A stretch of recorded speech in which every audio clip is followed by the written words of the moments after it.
make this rather snappy, won't you? I have some very heavy thinking to do before 10 o'clock.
Good evening. Welcome into Greenie Sports Cards Live, the world's first multi-stream broadcast for the hobby industry. We are thrilled you have joined us this evening as we are broadcasting tonight for the first time along the Sports Cards Nonsense Network, along with all of our other multi-streams that we've done for really the last year and a half now. And for those of you that are just finding us and just coming along for the ride, we appreciate you joining us. We'll give you a little bit of insight of how this is going to work across the next hour from 7 to 8 p.m. Eastern Standard Time here on the North Coast near the worldwide headquarters of Greenie Sports Cards in Twinsburg, Ohio, which is really Cleveland, Ohio. And we've got big news out of Cleveland. We've got big news to share. Certainly the Cleveland Browns news with the stadium, the WNBA. Cleveland's getting a team along with Phoenix and Detroit in the coming years. It is Bobby Bonilla Day for those of you who celebrate, particularly Bobby Bonilla. Happy Bobby Bonilla Day. Lots to cover in the sporting world. We're going to be joined by our resident hobby expert, Joe Wizmierski of Phoenix Card Shop, as well as Cut the Nonsense, our new broadcast on Sports Cards Nonsense that you can see every Wednesday night at 8 p.m. And on this show, we go live. And it's really a show for the hobby industry, for you guys to interact, to comment. If you are watching us on Twitter, the X, YouTube, Facebook, Instagram, LinkedIn, Twitch, all points in between, you can actually comment, interact with the show, as you see Sam Hill there with the shout out to Northeast Ohio. So we encourage you to participate, drop your comments in the comments section. And if you have a question for our guests, if you have a question for us, continue to do that. I'll give you a little bit of a setup on how this works. Week over week, Greenie and I welcome a series of athletes and influencers and hobby personalities. We've had front office personnel, media personalities, including play-by-play announcers, just a who's who of people. And we really try and keep the focus on the hobby industry itself. So we come at this not necessarily from an X's and O standpoint, but really more of a hobby storytelling standpoint to introduce you to influencers and hobby enthusiasts that make this industry go. If you were with us a couple of weeks ago, we were able to talk to Tim Couch, the #1 overall pick in the NFL in 1999. We talked to Marcus Dupree, the best that never was. We've had exclusive content with Dave Stewart from the National last year here in Cleveland. We've had Josh Young content courtesy of Hobby Ohio. We've talked to coaches and again, athletes, influencers, and really dealers, which are the heartbeat of this industry as well. And we will continue our National Sports Collectors Convention dealer spotlight this week. We expect that Steve Hart from Baseball Card Exchange will be joining us. Steve is a very elusive personality, but a big name in the industry. One of the foremost, if not the foremost expert on vintage and wax product. He does not do a lot of interviews, so we're going to get a chance to talk to Steve and ask him questions and on his road to the national, what that looks like for him. So lots to cover. Next week, you can expect Sean Bennett, the owner of Steel City Collectibles, who will join us on the road to the national, and we'll continue to bring you content and the like. So again, thank you for joining us.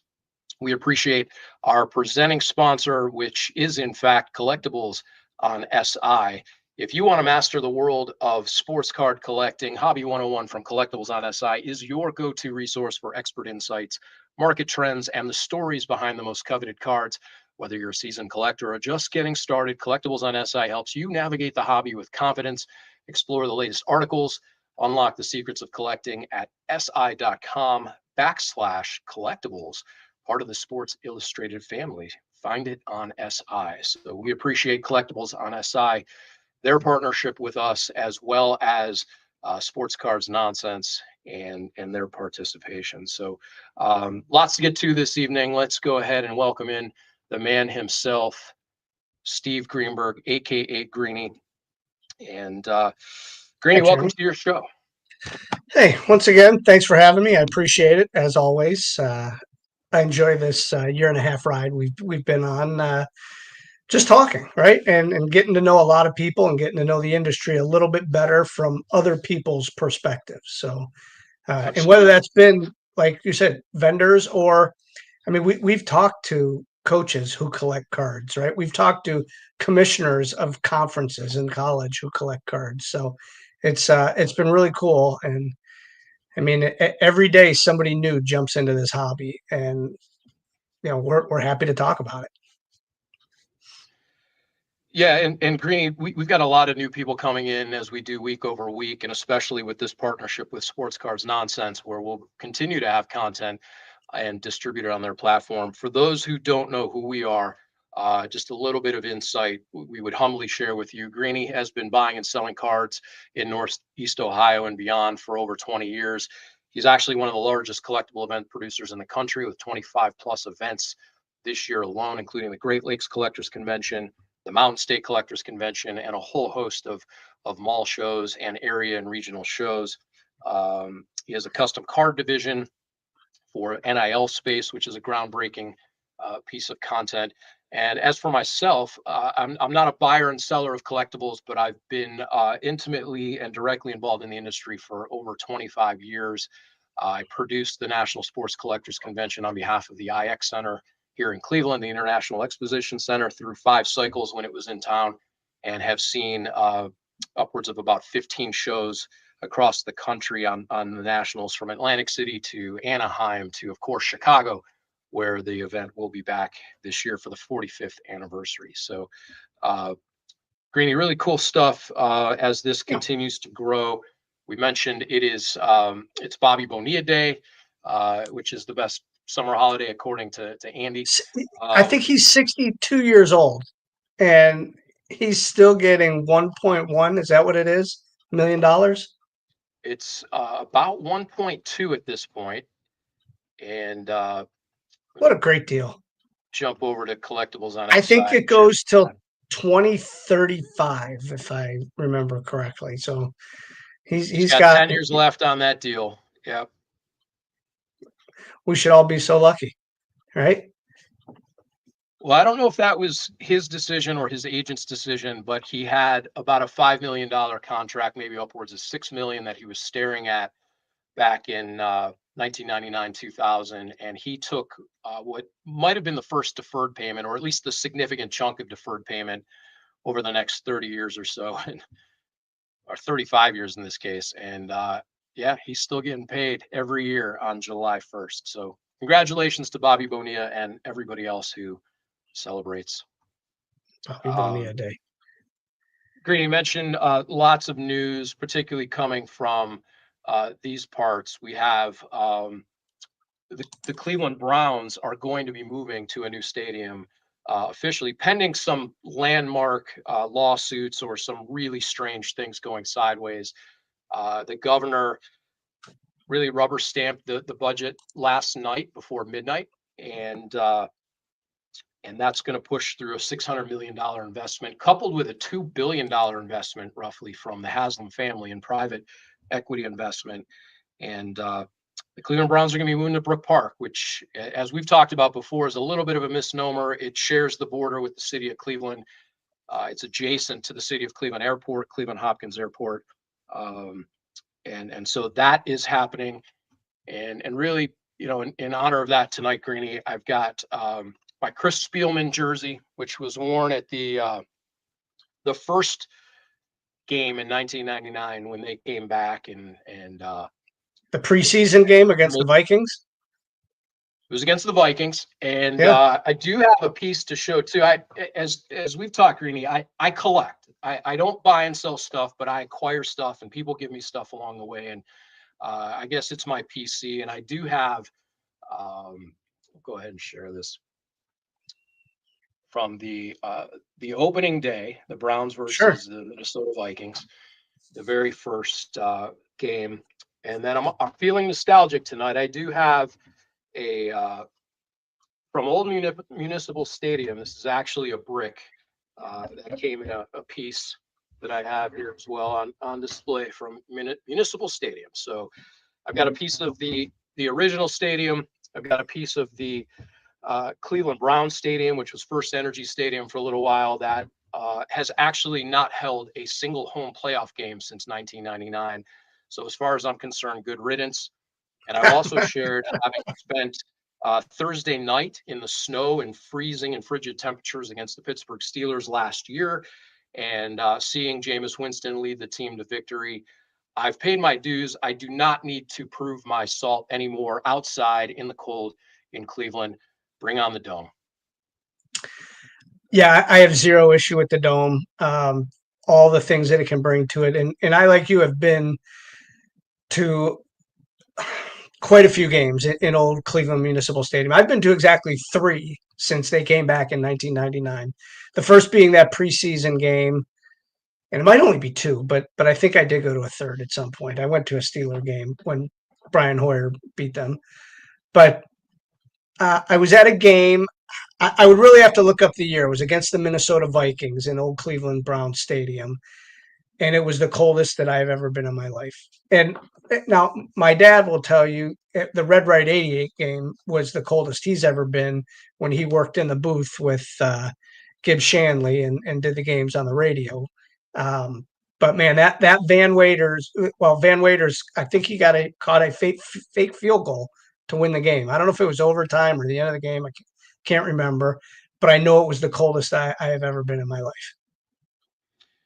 Yeah, that game against the Steelers might have been for me. Here we go. Brownies was there as well. I know that for a fact. And we had talked that evening how a dome would be perfectly fine for us Browns fans. So really a remarkable investment. And the way they pulled this together, there are no tax dollars actually being invested. I've heard a lot of that today, and it's a shame that the taxpayer money is going to fund this. It actually isn't. It's there's about $4.5 billion sitting in an unclaimed fund in the state of Ohio, and those are funds from tax returns or refunds or credits that we all acquire. And by the way, go check your unpaid refunds. You may have some money out there. Public service announcement. And there's that money sitting there, and they've allocated anything that's been there for 10 plus years as fair game as a part of this fund for the Cleveland Browns, as well as the other teams that are going to come calling, including the Bengals here eventually, and then also potentially the WNBA, Cleveland Rockers, which is not the official name. That was the former team. We'll see if that happens when they do announce it, but it was announced yesterday that Cleveland is going to get a WNBA team along with Detroit in 2029 and Philadelphia in 2030. I said Phoenix earlier, but it's actually the other P, Philadelphia. The league is expanding. Greenie, you are a huge women's basketball fan, as am I, especially the last 2 to 3 years. What do you make of this announcement? I wish it wasn't 2028. I'd like to go to a game next year. But man, Terry Pluto wrote an article this morning of how excited Joe Tate would be to learn about this. Joe called the Cleveland Rockers games, I think, for 7 years when they were here. And And I can tell you from knowing Joe Tate as well, he loved doing about every other game except for the Cavs. I mean, and he loved the Cavs. Don't get me wrong, but he loved the Rockers. He loved Mount Union football, and he'd be ecstatic to know that the WNBA is back. And it's not coming soon enough. 2028 is, I mean, it's probably right around the corner. You know that we know it, but that would be cool. I can't wait to get a seat and see those games. The women's basketball in this town has been terrific for the last several years, and you know we've talked about it and our affinity with Cleveland State, Akron, Kent State, Youngstown State, Ball State, and the likes, even down in Wright State. And one of our NIL people, that Michaela Purdue, who's now in Arizona, and she will have a card in Arizona. She knows that too. Yeah. So, but women's basketball. Thanks for checking in. Yeah, and women's maybe basketball she'll be a free is agent pretty. by 2029. Maybe. Keep playing, Mickey. So yeah. Yeah, very cool stuff. So we got the WNBA. We talked about Bobby Bonilla Day. We talked about the stadium. Greenie, speaking of women's sports, women's basketball, this was a very humbling week for us as we continue to grow this thing. Sports Illustrated called you and I pioneers in the college NIL space, and we want to thank them first of all. It is, as we've said, very humbling to be called a pioneer by a true pioneer in the sports media space, Sports Illustrated. And if you haven't checked out Greenie Cards, make sure you do that. We've got a roster of over 90 student athletes at this point across a multitude of sports, men's and women's, from basketball to lacrosse to softball to football. And you can see Ja'Cory Thurman there from Houston. Really cool stuff. Our thanks to Sports Illustrated, certainly for their partnership on the collectible side, but the article was unexpected and appreciated. So there you have it. I mean, listen, that's the magazine that we would all run to the mailboxes for every single week. You know, while it may not be print anymore, it's still digital, and there's still articles to be read on sportsillustrated.com. And I mean, to have something written about you in that magazine, even though it's online, is still pretty humbling. Absolutely. Greenie, are those magazines worth anything? Are there any Sports Illustrateds out in the world that are sought after by collectors? Yeah, sure. There's special covers. Always, like, you know, the first time Michael Jordan was on the cover, right? The first ever Sports Illustrated has some value. So yeah, there are. It just depends on some of the things that happen, right? You know, probably the Olympics, you know, the Dream Team, something like that, or you know, probably Mickey cover. Mantle, LeBron's cover, right? Shows I'm sure them. Mickey Mantle. I'm sure a Yankees something, right? Kobe. So yeah, there are some. There's plenty that aren't. So not to say that you have a stack of 300 that they're worth something, but there are a few that are. Very cool. So yeah, why don't we call an audible here? We think Steve may be on Central Time and biding his time until he jumps in with us. But we do have our resident expert, hobby expert, Joe Wizmierski of Phoenix Card Shop, who we can bring in. And Hobby News itself is powered by Cut the Nonsense, the new weekly's collectibles broadcast with hobby insiders Danny Black, Mike Giuseppe, and Joe Wizmierski. Episodes of Cut the Nonsense are available on YouTube every Wednesday night at 8 p.m. Eastern. And with that, let's go ahead and welcome in Joe W. What is happening, gentlemen? You had mentioned the new stadium in Brookview. I didn't even get to say hi, and you're just jumping right into whatever soliloquy you have. Well, I want to know more about the state. You said it was right. Say it again. Is it Brookview? Brook Park. Brook Park. So the Brook Park Browns are now, I mean, technically, right? We're talking city limits of Brook Park.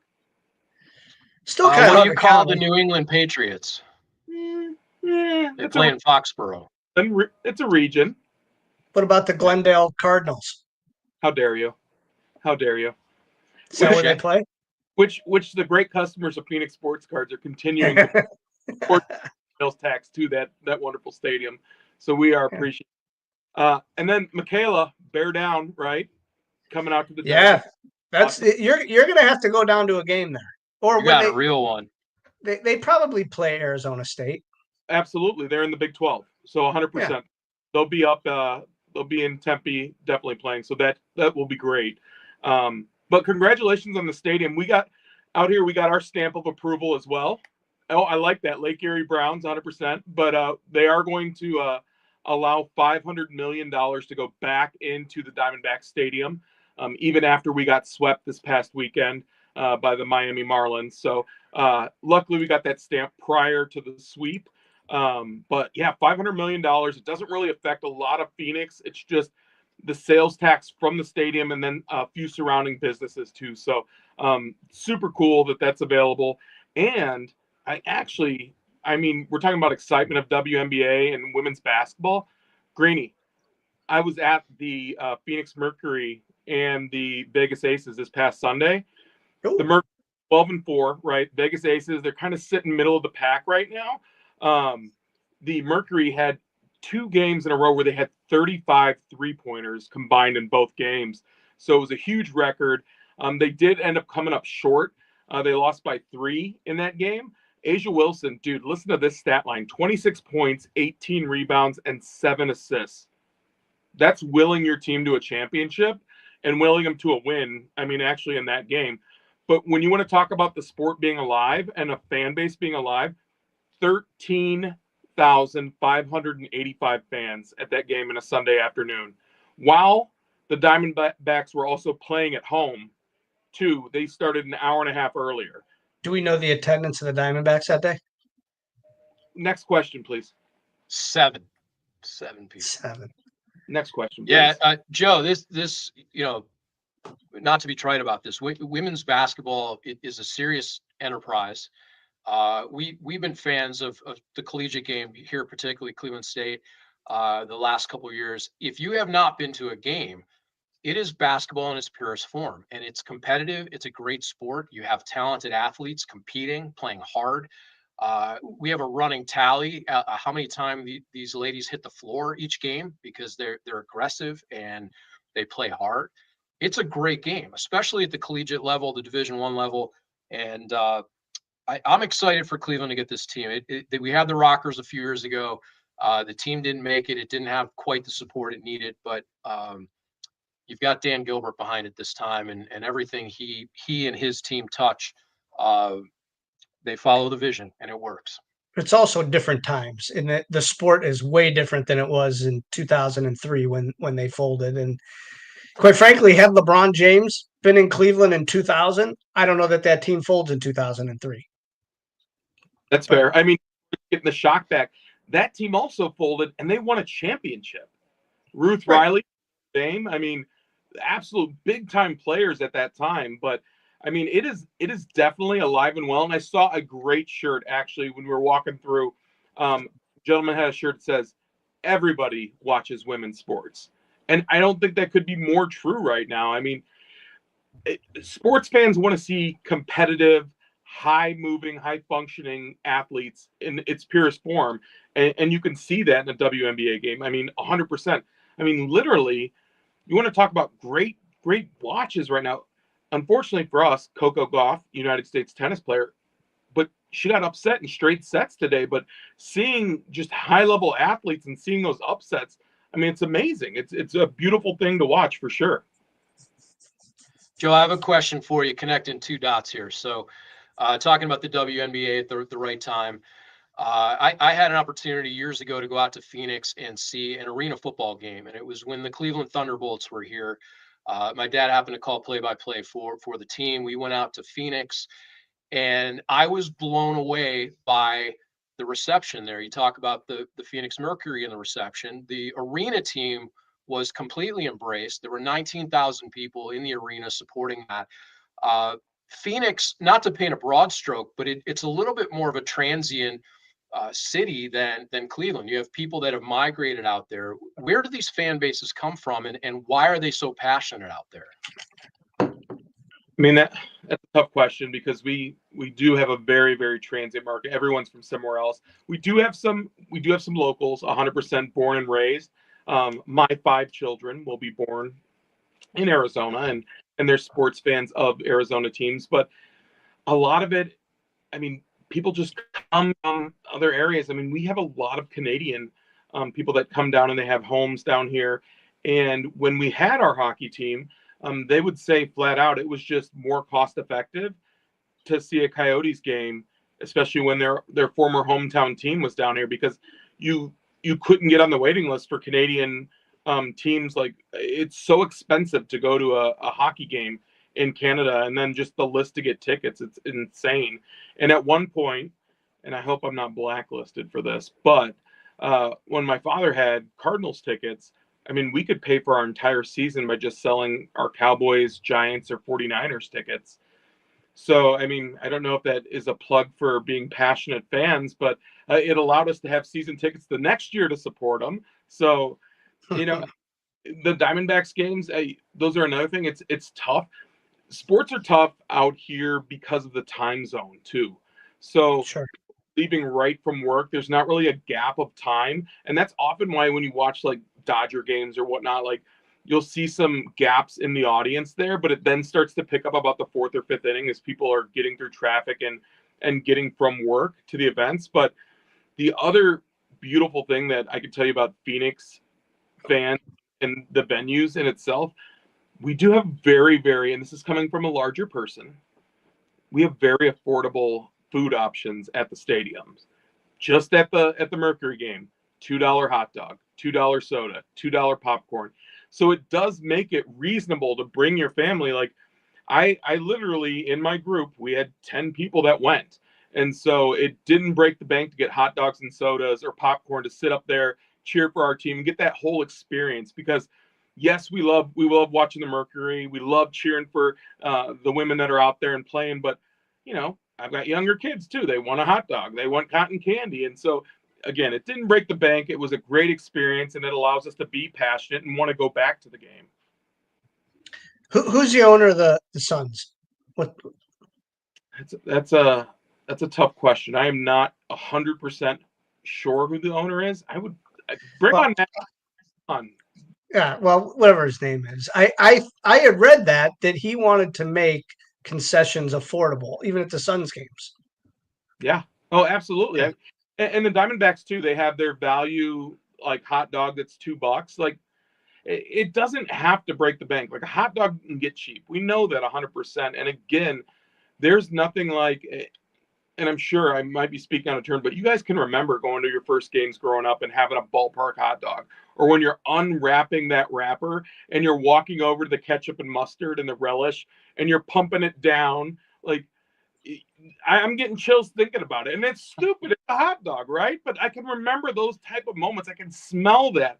I can remember walking through the aisle and stepping on peanut shells. Like those type of things, those are lasting memories. And if it's too expensive and you're just like, I don't even want to deal with it. Like, I don't want to go to the stadium. I don't want to do those things. Then that next generation misses out. But it's great because out here in the desert, they allow you to bring in water to the games, so you can bring it up. Yeah, they better. Yeah. Yeah, they better. You need to get some stadium mustard. You haven't really had a hot dog till you had some stadium mustard. Love brown mustard. Yeah, that's a big thing here in Cleveland, and also a big thing at the Cleveland stadiums that you probably never got to do were the troughs. That's for another show. No, we do have them. We have them at ASU. 100%. Older stadium, but back in the Midwest, in the winter, which I'm about to say, I know you guys are like, well, I put in the work. I went to the outdoor games. There was something about seeing that snow coming in off of the lake effect snow, the nasty, dirty snow coming in, laying on the field. And now you're going to be the only team in the NFC or AFC North that's playing indoors. It's fine. It's fine. That fine. home field We'll be the only team has not worked for us in 26 years. So let's try a different field. That's fair. So my dad chimed in via text, not via the social media, that Matt Isby is the owner of the Phoenix Suns. There you go.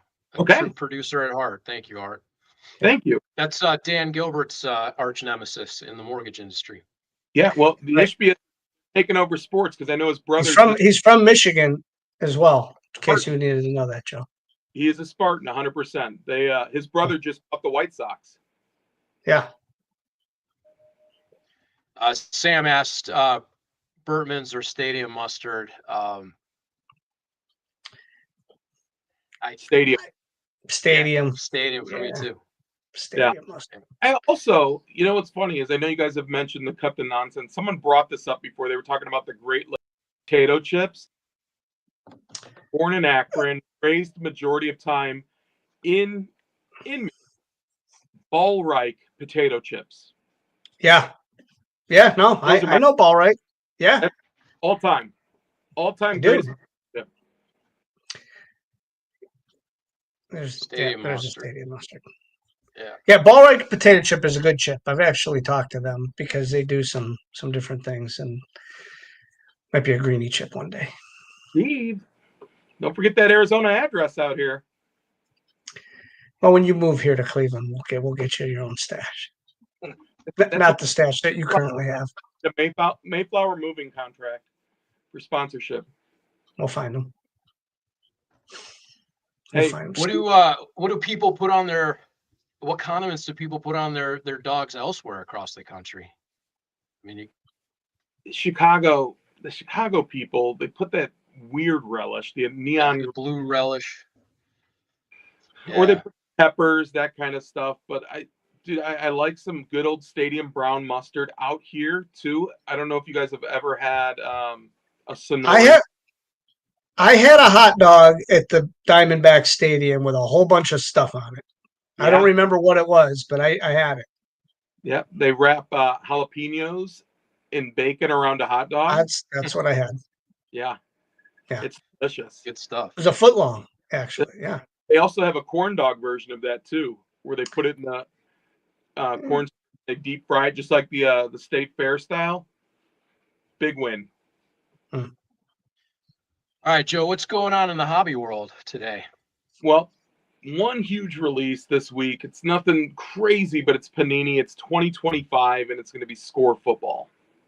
So Score Football, I know we talked a little bit about it last week, and they pushed it. It does release this week. Tons of cards in one box. You're looking at 100+ cards in a hobby box. So you're going to get all the rookies that just were drafted. You're going to get them in their college uniforms. And then you're also going to have some veterans. But this is a product that's loaded with base cards.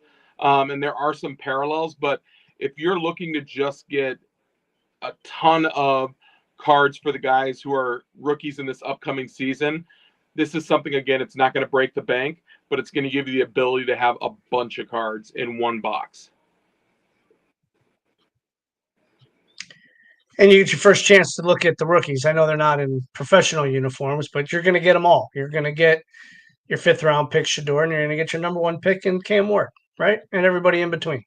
Yeah, you're going to get former Michigan standout Mason Graham, who was booed at a summer camp I saw this past week from a bunch of kids at the Browns. But then when Jets introduced, they all gave the cheer and eruption. It was funny because Mason Graham was like pointing at the ring, but that really didn't matter because Judkins has one too. Like he's got one too, and he's got the most recent one, so it should be good. Concerns. I saw a lot of Browns fans that were kind of nervous with how Mason Graham looked coming into minicamp, but I mean, it's okay. He's a monster. He's going to be tough for you guys. He will.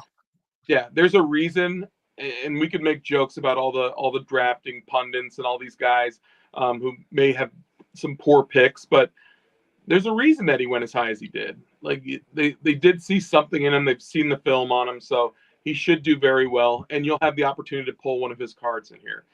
You had mentioned Shador. Shador and Travis Hunter are both exclusive to Panini, so. I mean, we should see a lot of football pumped out from Panini in a short amount of time. You're not going to see a lot of lingering stuff, I don't think, because next April 1st, is when you are going to see Topps officially take over the football license and kind of go from there. But just like Sam's saying, dude, it is super inexpensive.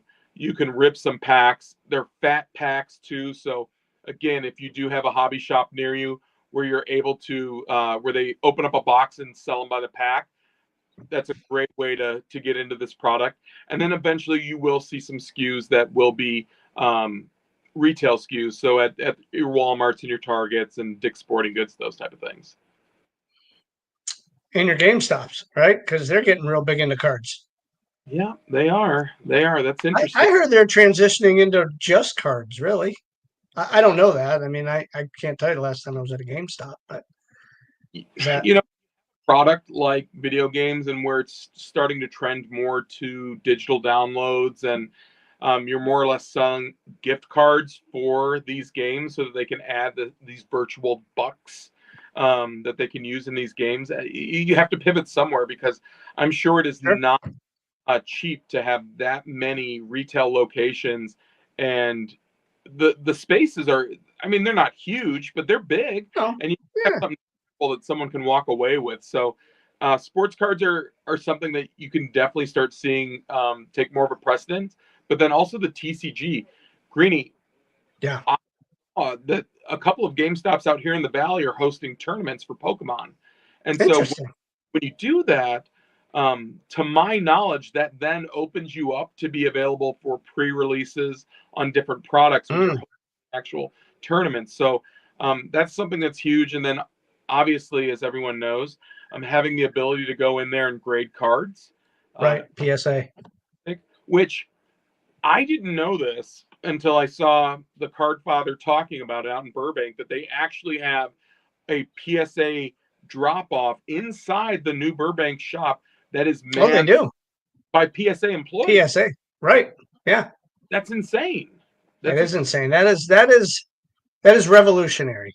Right. Yep. I mean, and Rob Ferris does an unbelievable job out there and coming up with new innovative things. They have a huge card show coming, the West Coast Card Show, which I believe is the end of August. I'm sure I'm going to talk to him about that at the National.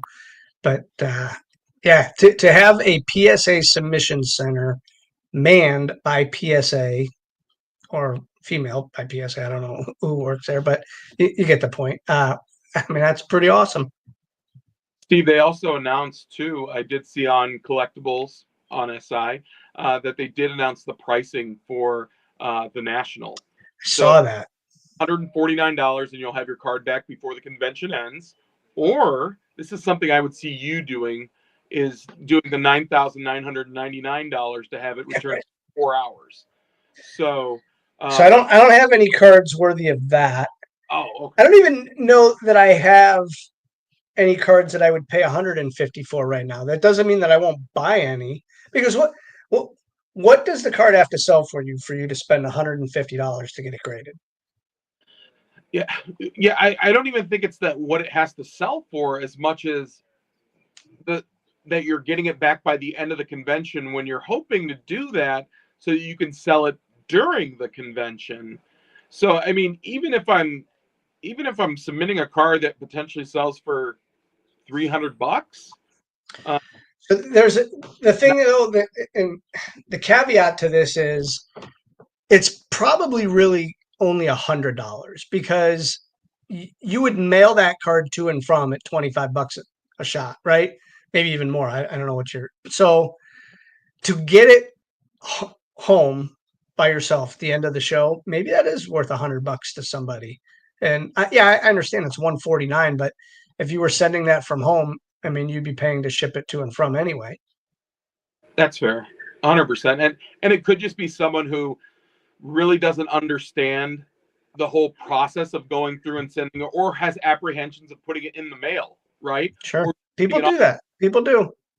So I mean, that 100, it didn't seem too crazy to me to send out if it's a big card and it's something. Or let's rewind a little bit. What if you're a customer at the National walking through and you find that card that you've wanted for your entire life? Yeah, of course. And you have that opportunity. It is a great possibility for you to be able to drop that off. Now, I don't know what the lines are like to get in line to do something. Well, There we go. So, I mean, this happens at shows, and I don't know whether this will happen or not, but there could be a time where they cut it off because they've got too many cards. And to meet that deadline by the end of the show, they have to know how many they can take per day for that to happen. And I mean, I know that there's been shows that I've been to, not so much the national, they're great on site, but like where they take submissions, like Raw Review or something like that, and they're like, "All right, we're capped out. We've taken as many cards as we can take." But Greenie, let me devil's advocate here real quick. Sure. Okay, your PSA, and you get to like that number has to be insanely high because I would think so. Money on the table if you're turning people away. Like, I get it. Through the night. And I'm sure they're bringing hundreds of employees, I guess. I mean, they build like a Vatican of cards at the National. It is unbelievable. The space that they take up is bigger than our houses. And Jeremy will tell you, I mean, he's seen it. They build, and I mean, it's 2-3 floors. It's at least 2 floors of 2 stories. Yep. It's a 2-story office that they create on this show floor. And you know, the amount of security that they have there, the safes that they bring in. I mean, it is Fort PSA inside the National. Well, I want to have a quick second to also bring this up and kind of divert real quick from PSA while I can, Greenie. Please. Because as a Tigers fan, it's been a while, but our magic number is 63 before the All-Star break. I want to let you know we're a team on pace for 105 wins. Tarek Skubal, 13 strikeouts, 7 in a row at one point, this most recent on Sunday. I mean, I'd be worried if I'm in the Central right now. But who's counting? This guy. Yeah. We don't get a lot. So let's talk about the other product. It didn't release this week, but it went on sale yesterday. Speaking of the WNBA, the Dutch auction, right?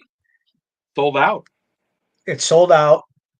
What was it called? Rookie royalty, something like that. Rookie royalty. So it started opening purchase of $30,000. Do we know if anybody bought it there? No, and we don't really. I mean, we know it's sold out when we hit the floor, but there's no. We don't know at what. We don't know who paid what. Right. What did it sell out at? I didn't get to see. I know. Someone said I saw something online where they said. I'll tell you this. That's $3,250. There were none left, but the timer was still going.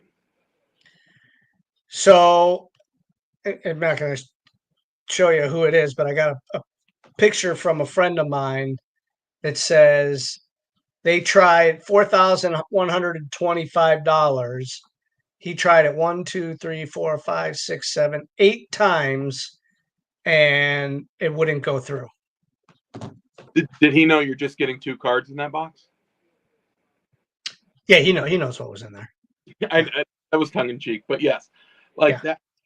Greenie, we were just having this talk in the shop today. So you're getting either a Caitlin Clark or an Angel Reese auto, and then you're also getting either a Downtown or a Kaboom, right? And the Downtown or Kaboom could be a Caitlin Clark. It could be another player in the WNBA.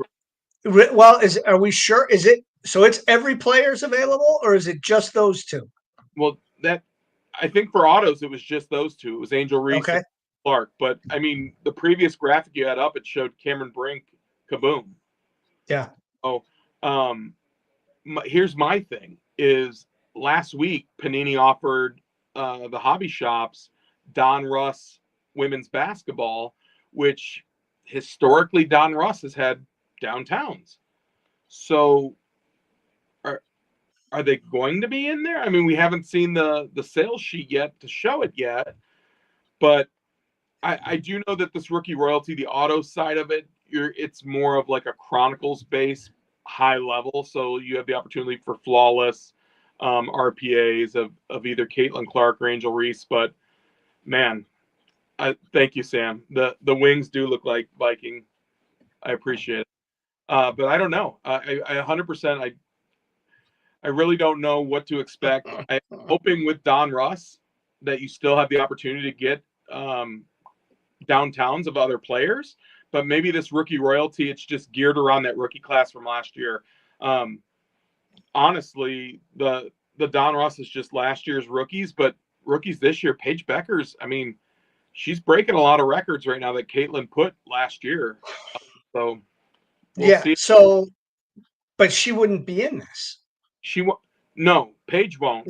Right. Because fine, but I'm saying hopefully the momentum keeps going. Oh, no. Yeah, absolutely. And then I think I heard you guys talking about this on Cut the Nonsense. I don't know. I'll have to. Where's Mickey Purdue? Are you still here?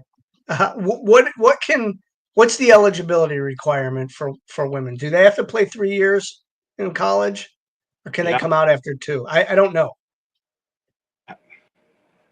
And that was the other thing that we were talking about, and a lot of that too is like body types and sizes, right? Like realistically, having the ability to be in college and go through that whole training process to put the right type of muscle on to carry you through a season is absolutely huge, because we know the dynamics of like a male and female body are crazy different. And so there's different times where muscle growth and those type of things can peak at certain times in your career, and being able to have that prolonged training might allow for sustained muscle growth and overall athletic potential in the W. So yeah, I mean, Jeremy's muted, so he's trying to say something. Hang on.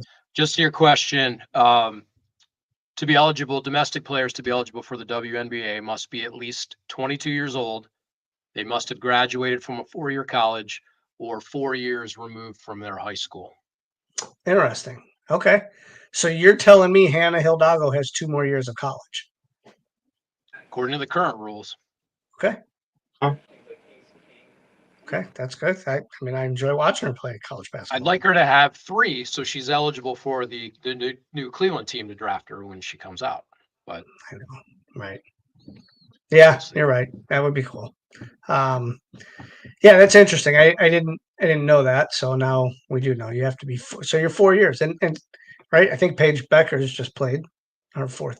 So it'll take one female athlete who will just break that rule in half. I mean, there'll be a superstar that comes through, and you can already see it at these different high school levels. We have a huge tournament out in Arizona. It's called the Section 7 Tournament Basketball Tournament. Hundreds of coaches are out there, all different levels, D1, D2, D3, NAIA, JUCO, all of it. And you can just see the different levels of women's basketball, I mean, exploding and playing on a super high level, where these courts are just crowded with people that are just salivating over the talent on there. I mean, even if we move from basketball, I'm a brag, you know, I've got a daughter who's going into high school this next year, and she had an opportunity to play. Flag football is huge as a varsity sport out here in Arizona. And they played a scrimmage just this last week over a gal who's being recruited by D1 schools for flag football. And if you get a chance to watch flag football, women's flag football, the rules and the way they have it set up, it is so fast paced and it's so exciting to watch. And again, I have a daughter playing, but they can rush the passer. Like, they literally can rush the passer. The line person, they can't use their hands to block. They have to mirror, but it's super interesting to watch. And again, everyone likes to watch women's sports. It doesn't matter. I mean, they're looking for great athletes and great competition. So it's very cool. Jeremy will both tell you that the best wide receiver in Cleveland plays women's flag football. I believe it. Izzy Geraci. Yeah. She's on the Team USA, so she will be, knock on whatever, in the next Olympic Games. And speaking of Team USA, please. you guys know Matt Freeze? Remind me. Get to know Matt Freeze. We Please. just Costa Rica in the Gold Cup, right? Quarterfinals this past Sunday. We go to overtime. Oh, Excuse me. No goals scored. Goes to the shootouts. The guy blocks 3 penalty kicks. he's the new Tim Howard? Well, he's our backup guy right now. We have Matt, Okay. but he's really Okay. pressure on Matt Turner. Guys, please support Team USA Soccer. We I'll are watch it. Guatemala, the Gold Cup semifinals. So When is that? Where is that? I want to say it's either the 4th or the 5th, and it's Okay. here in the United States. I'm not sure exactly. These are The new World days. in the We United are spending a chunk of time covering women's basketball and soccer in the Yep. U.S. How does that relate to the collectibles world? Are there any? We talked a little bit about the women cards, women NBA, but is there a market for soccer cards, and what does that look like? Yeah, actually, there's a huge market. Just last week, we had Finest Champions League that did come out. Champions League is more the club-based, but as next year with the World Cup coming, which will be in North America, we'll have World Cup cards that come out. So it's huge. Soccer's huge because when we think about it, Jeremy, we're thinking a world sport. Soccer's played on every continent. I don't know that it's played on Antarctica, but it's a huge sport. It's followed by everyone. So, and that's what really the Club World Cup that's going on right now has been able to present in the United States, and it's been able to show that soccer has fans all over the place, and especially the amount of fans that have traveled internationally to watch their club team participate in the Club World Cup has been huge. The World Cup will be in the United States, correct? North America, there'll be Canada, Okay. United States, and Mexico. Okay. Interesting. So, I mean, but we're a year away from that. Yeah. Oh yeah. Because of COVID, we missed a year, and so they had it the following year in Qatar, and then that's why we get it kind of only 3 years removed as opposed to the typical 4. Do you think it needs to wait 4 years? Is that too long? Do they do it? Are the women, are they opposite every 2 years? Is that how that works? Yes, they are. Okay. But when you think about it, potentially it could be too long, but then you really have the Olympics in between. But the problem is the United States men have not qualified for the Olympics in the past 2 cycles, maybe even 3. So it seems like a lot for us here stateside. But I'm sure with the amount of championships and cups that go on throughout with the club and the national scene, because like in Europe, not only do they participate in the World Cup and in the Olympics, but they also have the Euro Cup. So they have a bunch of different things. We have the Gold Cup.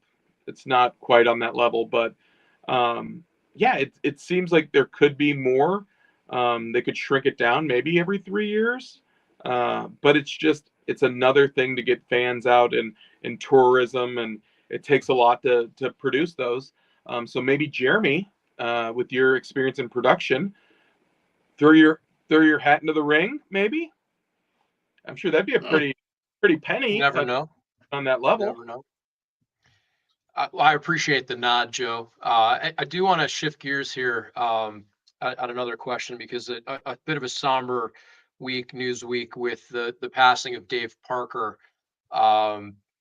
Really for a period was the best player in baseball in his stint with the Pirates. If you haven't seen some of those highlights, particularly from the All-Star game in the late 70s, he could do it all. He could hit. He had a rocket for an arm.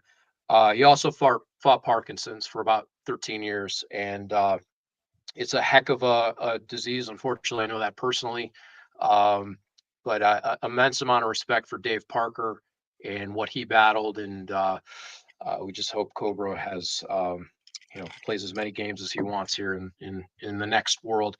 Joe, I'll ask you. We've touched on this a little bit. We lost Pete Rose a little bit earlier this year. Ricky Henderson. When that happens, what does that do to the card market? It is a guy like Dave Parker, who, as I said, was the best player in a period of time in his game. Was there a market for his type of cards? And then when when he unfortunately passes, what does that do to the market? Yeah, like with most, there's an initial bump with the sales of that kind of stuff because some collectors don't feel like there's enough out there for them to get, their one piece of memorabilia or a card. So they tend to pay up initially.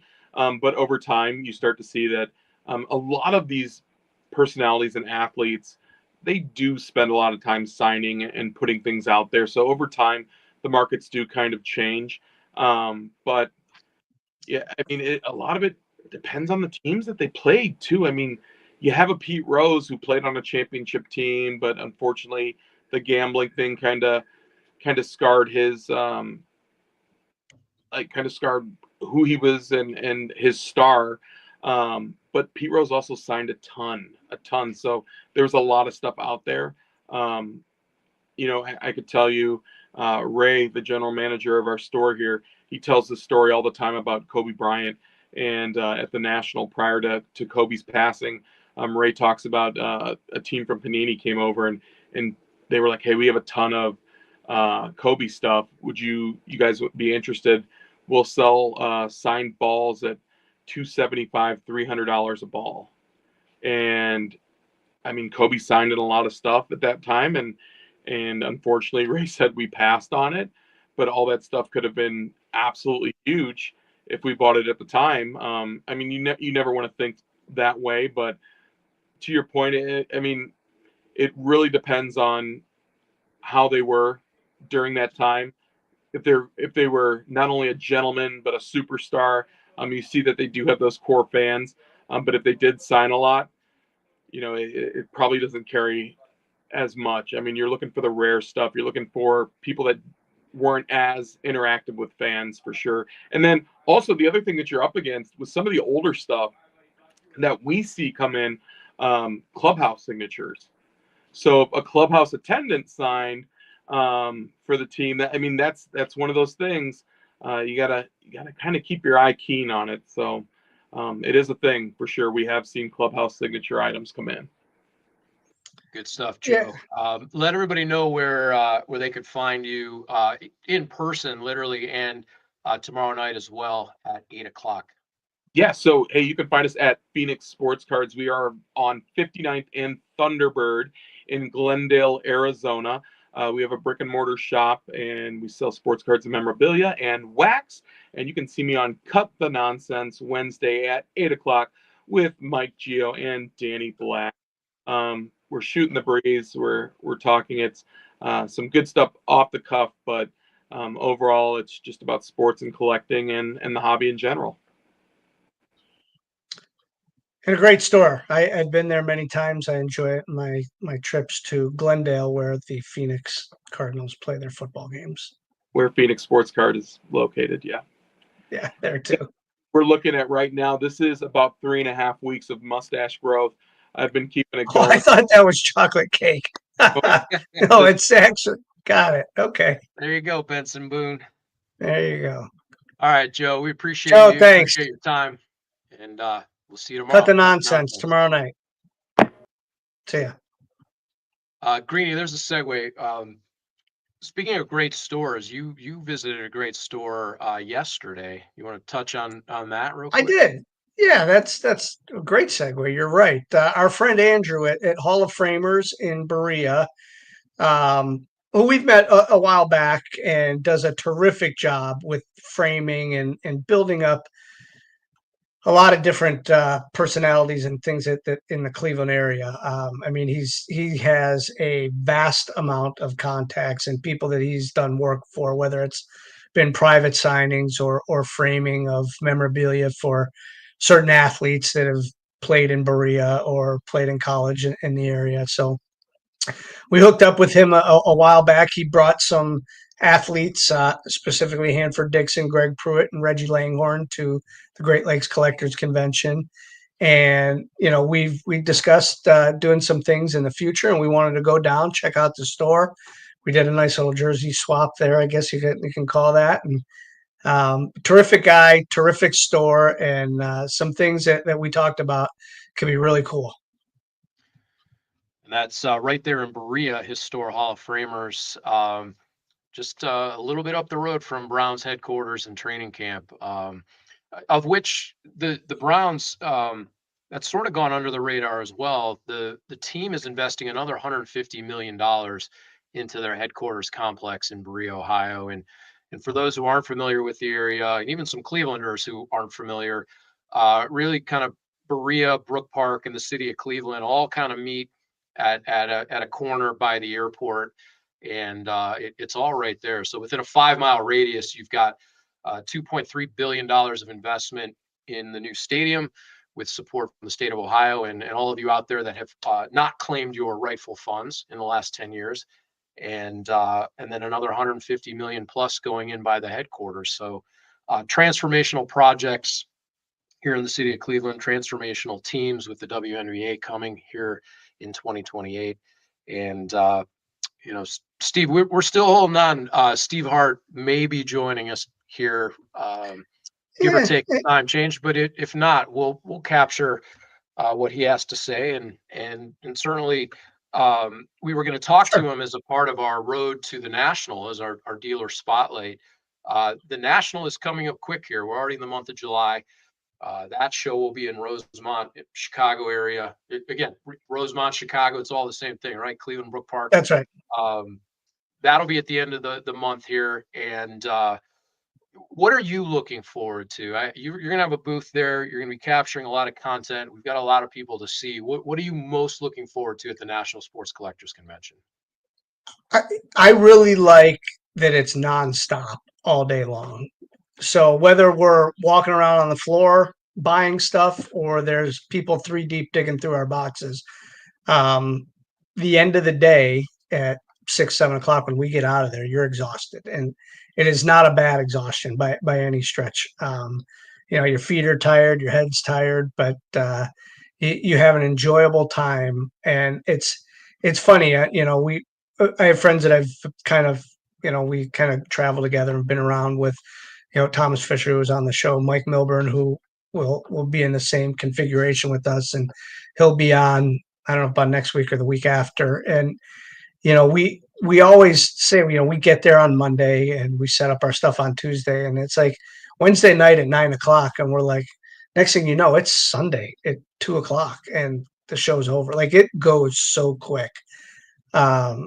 There's not one specific thing that I like. I enjoy the entire week and all the different things that you can do. And, the last couple of years I've had, a little bit of time where I just took away from the booth and I walked around. My parents came into Cleveland and we walked around the whole show. The year before, I think you and I walked around for a little bit. In Atlantic City, a fraternity brother of mine who lives in Philadelphia came down and we walked the show floor for an hour. And you don't normally get to do that when you're a vendor. Some probably do, but normally you're working pretty hard behind the booth. And I'll take some time again this year and I'll just walk around. And whether it's by myself or with, Alex Tressler or you or with Adam or whoever, Adam, the cameraman, I don't know, but I will take some time. And, it's 500,000 square feet of cards. I mean, what is not to like? Yeah, it's pretty amazing. I've really come to appreciate over the last couple of years all the content and all the interaction. For me, for years, it didn't necessarily matter that they were collectibles or trading cards or automobiles or home and garden pieces. The shows for me were about setting up the booth space and the pipe and drape and the autograph pavilions and all the signage and the Wi-Fi and the electricity and the food and beverage, and making sure all of the component pieces of the event come together. And it was less focused on the actual content in the space. And so over the last really 3 to 4 years since coming out of COVID and having the opportunity to go to Chicago and spend time with you there and with the show in Cleveland last year, just really getting an appreciation for everything that's there, and that this really becomes the signature event for the hobby. And I know that Fanatics Fest may be coming for that mantle if they haven't tried to take it already, but there's a place for both of those events. And I've really come to appreciate what everybody does and brings to the table, because it is a tremendous amount of effort on everybody's behalf, and all the stakeholders to show up, to set up, to catalog your supplies, to price your products, to coordinate that, to stand on concrete for 4 or 5 straight days, to work those long hours, to get up early, to stay up late at the trade nights, to conduct business, and let alone the coordination of all the athletes and personalities that are cutting in. I've really, really just come to appreciate the opportunity to be in that space, and an atmosphere of commerce for the hobby industry, and just see the connections, and kind of continue to be a part of this thing moving it forward. Yeah, I mean, there's so much going on, so many things that are happening, and yeah, I can't wait to see what happens this year, and not even looking forward to next year yet. I mean, this is I think today's Tuesday, so as of yesterday, we go in 4 Mondays, so less than now, right? And the show will be here before we know it, and the show will be over before It'll we be know over it. before you know it too. Yeah. Yeah. So yeah, there'll be a lot of amazing things there. I mean, the content that you'll see from hundreds, thousands, I don't know how many different content creators or people that aren't even creators that are just going to post some stuff. I mean, we'll have a ton of stuff that we put out, and guests that we interview in our booth or walking around. So, and not only that, I mean, we'll have maybe the StreamYard going and just show the booth live and see what's going on. And we'll be at booth 1338. We'll be right across from PSA. So this is the funny thing. You're looking at this, and I see this picture here, and I'm like, that is a big card show. That's only one room, right? I mean, there's another room that size, and then there's going to be tables upstairs, 75 tables on the second floor. And if you're familiar with Rosemont, that's where the Chicago Sports Spectacular is. So, I mean, this show will grow as big as they will let it, and who Yeah, knows what what you're next looking year at could be. you're looking at there is actually 3 halls, and you're right there in the center one. And then, as you said, there's a whole other hall upstairs. There's over 3 million square feet in the Rosemont Convention Center. Just a remarkable infrastructure and building. And so, we were able to talk to Thomas Fisher last week and get some of his insight on what's going to be different and how they laid it out. And Haley, if you don't mind throwing that back up again, the floor plan. One of the signature things is the change in the corporate areas. And Can you so the take national my name off of there, Haley, so they can see the rest? Can you pop that off, or is that a screen? That might be a screenshot. So historically, the corporate area was kind of one area in the center, and coming out of COVID, it was broken up into 2. The amount of interest and demand for space warranted that. And what Thomas had shared with us is through experience and learning, the producers this year decided to move those to the end caps, if you will, as draws to both sides of the building. And then, of course, Greenie, a couple years ago in Chicago, there was so much going on, and so much, particularly coming out of COVID.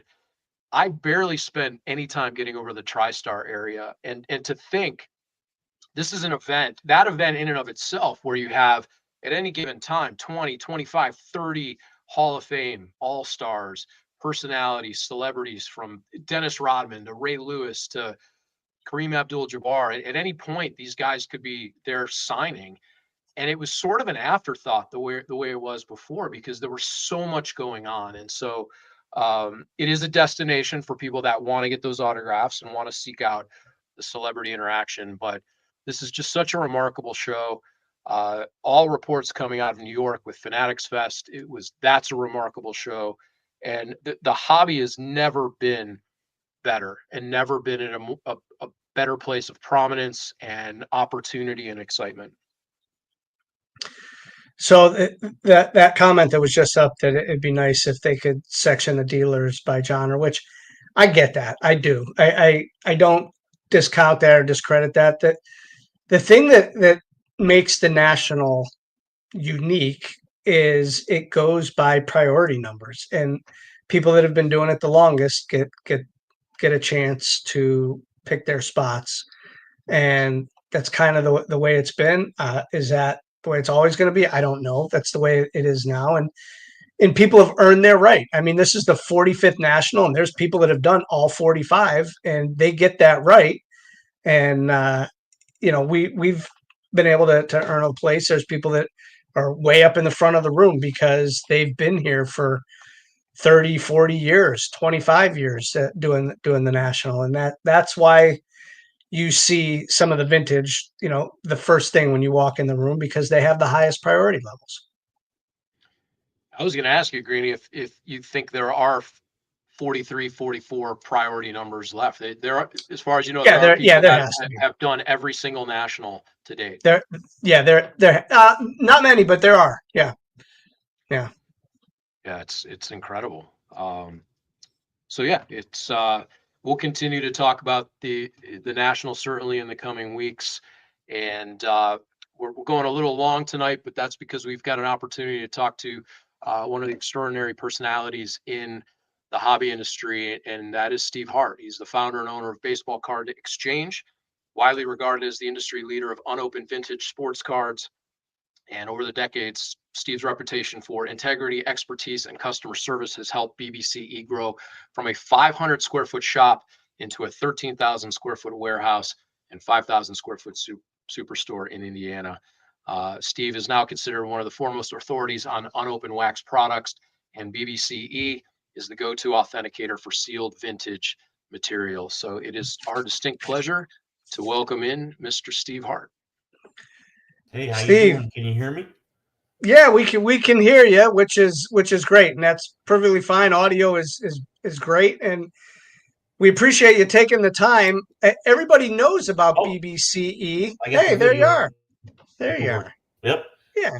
I decided to leave the office early, so I'm doing this from home. So everything is spotty. Internet's in and out. Yeah. Listen, we appreciate your time. We'll take a few minutes of it and go over a little bit of no problem. the things that you do and where you are now and what people can expect to see in a month in Chicago at your booth. No problem. So, Baseball Card Exchange. There, you guys paused on me. Yeah, that's good. You've had your store there in Sherville, Indiana, for a number of years. Most recently, the last 15 years or so, the wrapping of boxes has become such a major deal. And how did you get into doing something like that? What is the first box you ever wrapped? I'm not sure, because it wasn't a business model. It wasn't an idea. Yeah. The reason we did it was because back in the late 90s, you kind of did it just so that when you shipped it, it wouldn't bust open in shipping. It would be nice and it would be compact. And then you put your business card on the bottom, kind of as advertising.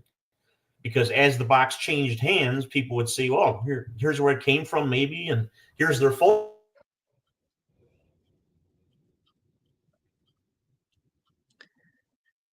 Yeah, Jeremy, while the internet is spotty, as Steve said, I mean, that's exactly right.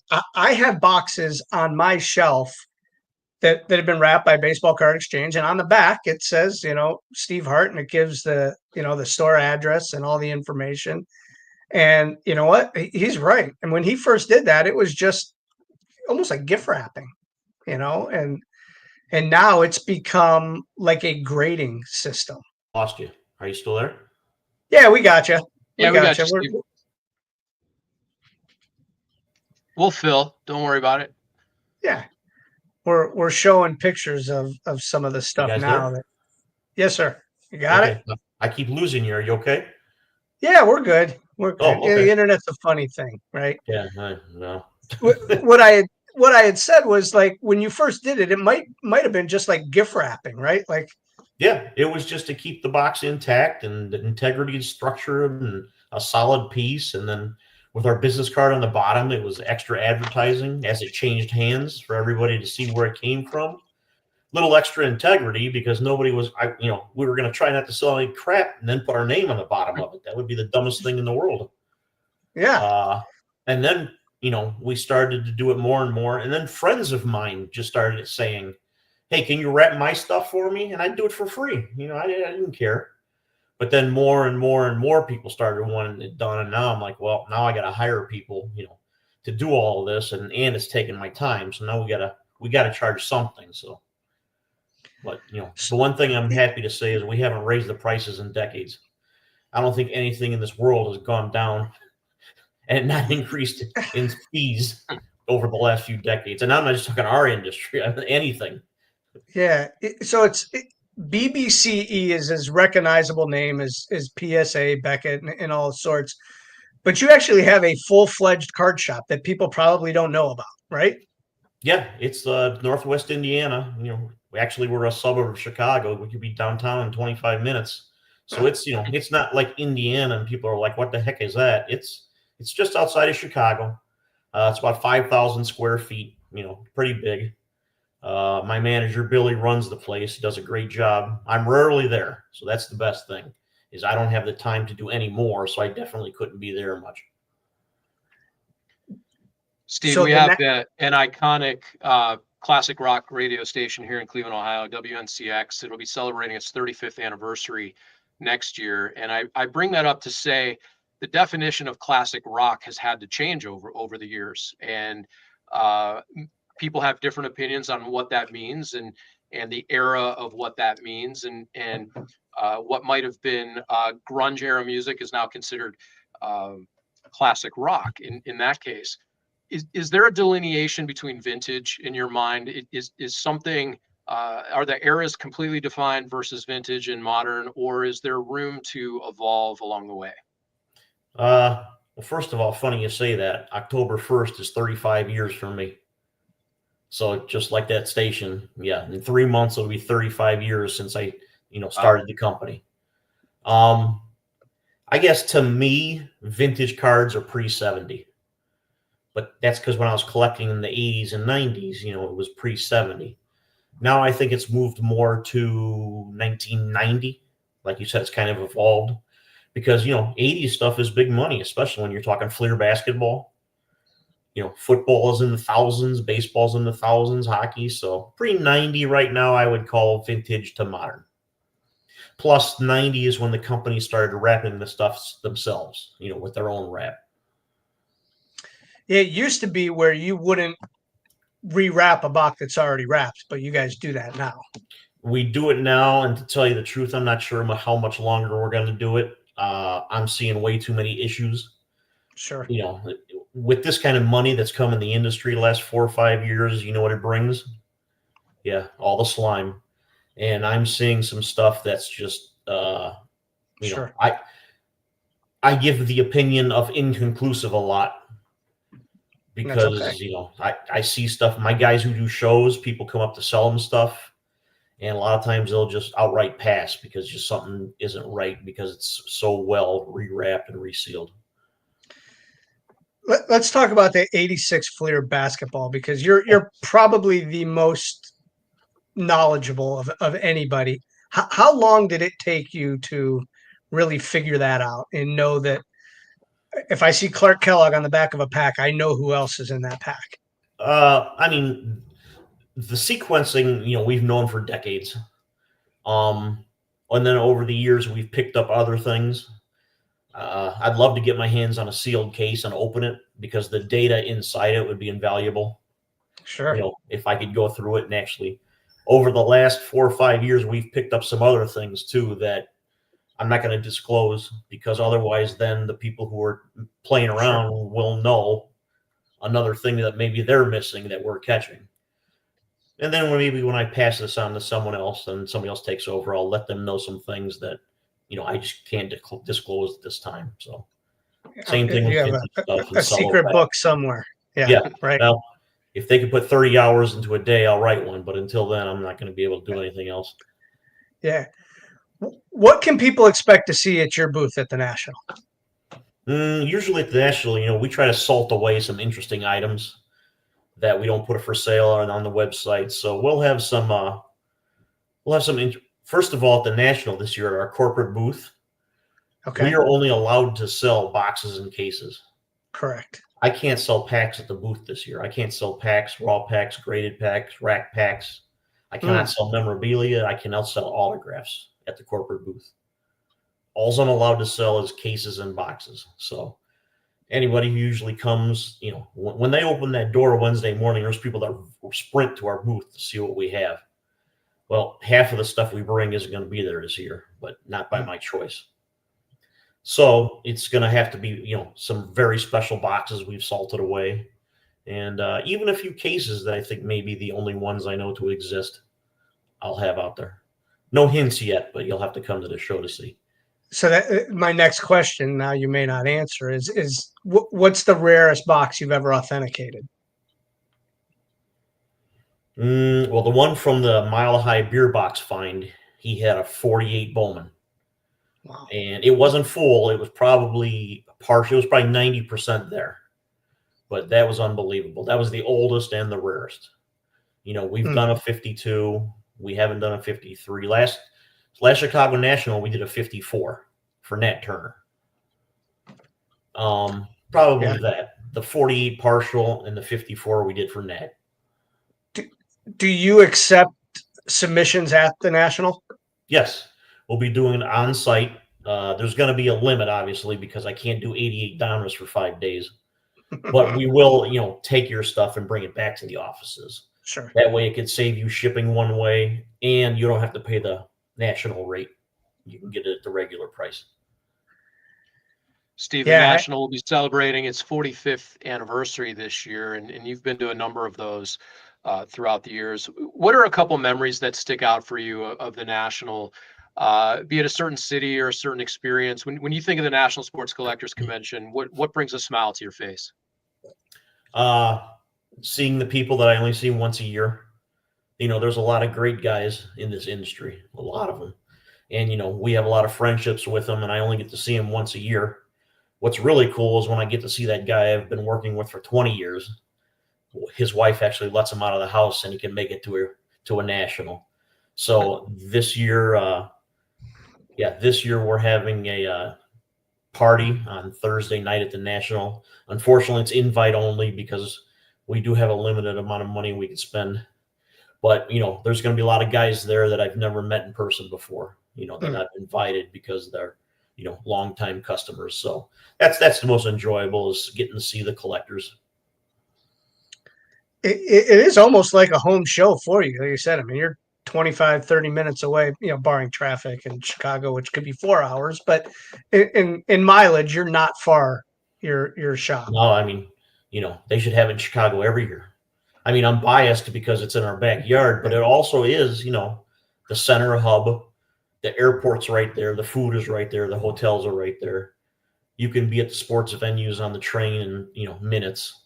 The venues are great. So, I think dealers coming from all over the country, Chicago is just a perfect midway point. Now, but I'm biased because it's here in our city. Absolutely. Is the shop open for people to go to during the National? Yeah, we'll make sure it's open. I mean, most of the guys, are going to be at the show. We'll have about 12 employees, but we're going to leave some behind to run the shop. So it'll be regular hours where everybody can stop in. I'm sure there's a lot of traffic of people that are driving too will stop, the Saturday before. I mean, anybody coming from the East Coast or the Southeast has to go within 4 miles of the store at the bottom of Lake Michigan to get to Chicago. So you're forced to come right by us. Perfect location. Steve, you said something a little bit earlier that may be patently obvious to you guys, but to me just blew my mind. The idea that we're talking about the 84 Fleer and the analytics of it, and you would know based on who's in the card, kind of the algorithm of it. Do you consider yourself an analytics guy or a collector, or how do you define your relationship in the hobby industry? Good question. Or a business guy that does all of the above. Is saying me and my team are the hardest working people in the industry good? Yep. All of my people that work for me, we're the hardest working. We won't pat ourselves on the back that we have the most money or the most inventory or what. I will say we're the hardest team in the industry. So, the hours we put in, the knowledge we gain is probably the advantage we have for what we do. Analytics, I do have a couple of guys who enjoy that. So they will sit there and enter data on their laptops for everything that we go through, and then kind of show me things that, come up way too often. That is not coincidence. That helps me going forward when I'm looking at things like this. And then again, some secrets that we know, and one day we'll talk about it. I can't wait for that book. Yes. If we're People ask around me to do it because there was a book written by the godfather of unopened, Mark Murphy, and he made 2 of them, but it's been decades since he has. So we can do some upgrades and some improvements, some new knowledge. But speaking of talking about it, you have entered the foray into a podcast as well. Maybe against your will, but it's something you guys are doing with Phil and Rick. Talk a little bit about that on where people can find you and where they can hear your podcast. Okay. Yeah. I mean, it was an idea, and obviously you guys, for what you do, it seems like social media is everything. And me being an old timer in this business, a lot of it's gone over my head. So I've hired people specifically to do this. I still do everything I do with pencil and paper. I still, I do my taxes with pencils and papers. I'm far behind, but maybe that's what happens when you get old. So this was all built by Phil and designed, and then basically he just tells me when to show up and what to talk about. I don't actually know where to find it, to tell you the truth. I know if you go to our website, it'll link you to it. So if you go to bbce.com, right there, you get linked to watch them. There you go. Steve, we can find your show on Spotify and YouTube, and I think wherever else you get your podcasts. Good for me to know. See, I learned something from you. Listen, we really appreciate your time. We love the stuff that you guys do. I've been fortunate to have stopped in the shop before. Okay. And got some stuff wrapped. So we do appreciate it. We know your booth will be a place we stop. And have you been to the warehouse? I know some of the guys from Greenies have been to my warehouse. Yeah, I've been there. Okay. Well, I haven't been to the new one. No. No, okay. But I know some of the guys have. Yes, they dropped some of them dropped off large loads, pallets years ago. yeah. Nice guys. I like them. Thank you very much. And that's the thing. When we get cases and we get unopened boxes, I mean, the first thought is, how do we get them to Steve? And I think that's what everybody thinks. And luckily you can drive it, so you save a lot of shipping. Yeah, we can drive it, which is great. And unfortunately, what we do is heavy. So the 88 Domino's cases, the 88 tops cases. Yeah. One day I hope to get myself an 86 Fleer box, which is funny because they made so many of those, but you don't see them anymore. And nobody wanted it. Right. I told a story of how we helped promote card shows in the area in '86, and every hour we would have a door prize, and we'd give away a box of 86 Fleer. The guy would say, "I don't want that. Can I have a box of baseball?" Well, not really. The whole idea is we got to get rid of this basketball because we can't give it away, and literally we can't give it away, and nobody wants it. So yeah, it was garbage. It was absolutely trash. It was. But are there unopened cases sitting in some candy shop owner's basement? We know of one that exists, and it came from somebody in Wisconsin who obviously has been doing this since the 60s. I'm sure you guys know who that is. So the provenance behind it is probably, before that case existed, if somebody would have asked me, where do you think one exists? That probably would have been the only place I could have said possibly has one. And they did. And maybe they have another one, even though they told me they don't. But, other than that, I don't know. If you guys said I'll give you $100,000 to fly me somewhere and show me one, I couldn't take your money. I don't know where another one is. Yeah. Every day someone tells me they have one, but no. Oh, sure. Yeah. Everybody. Yeah. And everybody's been to that baseball game where something happened, right? Everybody has an 86 Fleer box in their basement. Yeah. But it was a junk era product, and they did make a lot of them. I wouldn't be surprised because maybe the next one will come from someplace of somebody who doesn't know what they have. Yeah. Hopefully whoever they sell it to is, honest with them about it. But every once in a while, Woody will buy out a candy wholesaler, and it'll come from a widow, and she'll have pallets of that era. And, it's usually all junk. It's 86, 87, 88, 89, 90, non-sports, sports. And, of course, it wasn't a very recognizable case if you've seen it. It doesn't even have a year on it. So I think if another one's going to be found, it'll possibly in that type of situation where it just appears when somebody doesn't know exactly what they've got. When we drove one of the loads out to you, we bought a collection that had 600 unopened cases. There were 75 86 Topps baseball cases. Yes. Yeah. Oh yeah. Not a single basketball. No. Not even a box. Not even that 89-90 O-Pee-Chee hockey case that Heritage had last year. Yeah. I had not known one of those to exist. And the guy who had it thought it was 80-81 because O-Pee-Chee cases are kind of backwards. The Gretzky case has the year 79 on it. O-Pee-Chee would have 80 on it for 79-80. They used the back half of the number instead of the front half of 79-80.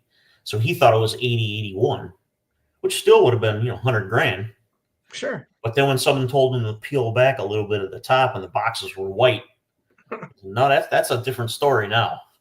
Yeah. Now we're talking millions. So even like I said, even though we didn't know of one that existed, one did exist, and the guy didn't even know he had it. The world is a big place, and things will turn up. I mean, you never know what you find in these attic finds. I mean, another 52 box will turn up somewhere at some point. Yes, there's still finds out there. For decades now, people have been telling me there's just no more finds out there to be made all the time. Generations turn, families, people pass away.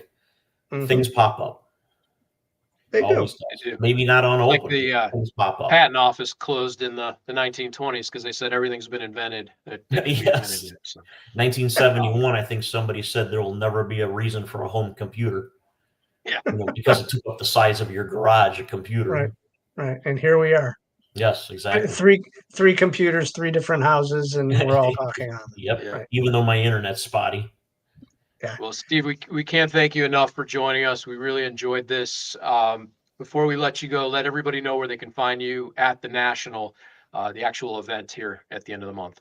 Okay. We will have our corporate 50 by 50 booth right in the middle of the corporate area. So I think we're somewhere near Steel City and Blowout, David Adams, right in that area. You'll see our sign. But we also have 2 booths about 100 feet away. That's where we'll have all of our cards, which we're allowed to sell there. Okay. So we'll have several $1 million worth of vintage PSA. Always fun seeing the stuff that you guys have. So now we know to look for that on the floor as well. Yes. Yep. I think that's booths 940 and 1060. You'll see big banners for it there too. Perfect. And what's the address of the shop? 2412 U.S. Highway 41, Cherville, Indiana. Perfect. Steve, thank you much for your time. We really appreciate it. And we'll catch you in a couple weeks. Okay. We'll see you then. Make sure you stop by. I usually can't get out of the booth much, so make sure you come and say hello. Will do. Okay, guys. Thanks, Steve. Thanks. See ya. Bye. Yep. Bye. There you have it, Steve Hart, Baseball Card Exchange, a very rare appearance in the media space. So, Greenie, we normally go an hour, and we try and stick to that as a hard stop with our media background. But this was an opportunity we did not want to pass up tonight. We had a chance to talk to Steve Hart. Great stuff. So. Covered a lot of ground tonight. He mentioned Steel City Collectibles. We will be with Sean Bennett, the owner of Steel City Collectibles, next week on this program from 7 to 8 p.m. Eastern. Available just about everywhere on your social media channels. So we appreciate all you joining us. We appreciate Collectibles on SI as our presenting sponsor. Thank you to Sports Cards Nonsense for their support. We're very proud to be part of their network as well these days. So Greenie, thanks to Joe W. Wysmierski out of Phoenix Card Shop. You can catch him on Cut the Nonsense tomorrow at 8 p.m. Our thanks to Haley behind the board, who does a tremendous job as always. And Greenie, thank you to you and your team. Cards forever be in your favor. Jeremy, I appreciate it. And have a good night, everybody.